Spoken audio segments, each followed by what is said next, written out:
Never stop reading Bible. Hello and welcome. Today we're jumping into one of the most pivotal journeys in all of history, the Apostle Paul's second missionary expedition. Now this is so much more than just a story about ancient travel. It's really a blueprint for how a world-changing idea can cross continents and navigate completely different cultures. So, where are we getting all this from? Our guide for this incredible story comes from the Acts of the Apostles, specifically chapters 16 through 18. And what's laid out here is a huge turning point. It's that exact moment when this new movement goes from its familiar home base in Asia and literally crosses the sea into a whole new world, Europe. Okay, so here's how we're going to break this all down. First, we'll see how the whole thing kicked off with a new team. Then, the dramatic call that pulled them into Europe. After that, we'll watch Paul go head-to-head with Greek culture, see how a major church was built in Corinth, and finally, look at how this journey paved the way for the next one. Ready? Let's get into it. So, every big adventure has a starting point, and this one begins with a bit of a shakeup.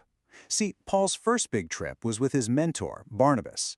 But this time around, after a pretty serious disagreement, this second mission launches with a brand new crew and, well, a totally fresh direction.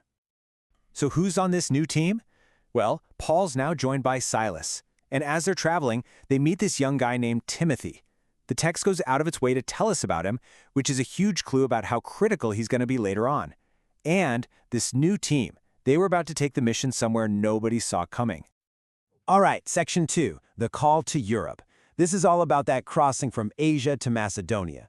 And you know, this new team thought they had a plan. They were all set to keep working in Asia. But it turns out a higher power had a very different itinerary in mind. So the big question became, stick with what you know in Asia or head out into the complete unknown? It's fascinating. The story describes them getting blocked at every turn when they tried to go east. It's like every door just slammed shut. Then Paul has this vision in the middle of the night. He sees a man from Macedonia begging, "Come over and help us." And that was it. The call could not have been clearer. The mission was officially going to Europe.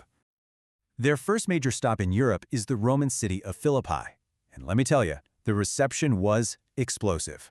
It all starts out peacefully enough with the conversion of Lydia, a successful businesswoman. But things go from 0 to 100 real fast when Paul heals a servant girl. Her owners were making a ton of money off her supposed fortune-telling, and they were furious. Next thing you know, Paul and Silas are publicly beaten and tossed in jail.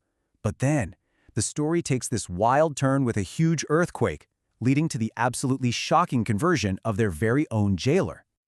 So that wild mix of acceptance and outright violence in Philippi, it pretty much set the tone for the rest of the trip. After leaving that city, Paul and his team pushed deeper into Greece, you know, the intellectual and cultural heart of the ancient world. This is where their message was about to face its toughest test yet. What's so amazing here is just the total whiplash between how they're received. In one city, Thessalonica, their message causes riots, and they literally have to run for their lives. But then they get to the very next town, Berea, and the vibe is completely different. The people there are described as noble-minded. They listen, and then they go and fact-check everything, digging into the scriptures to see if what Paul is saying is true.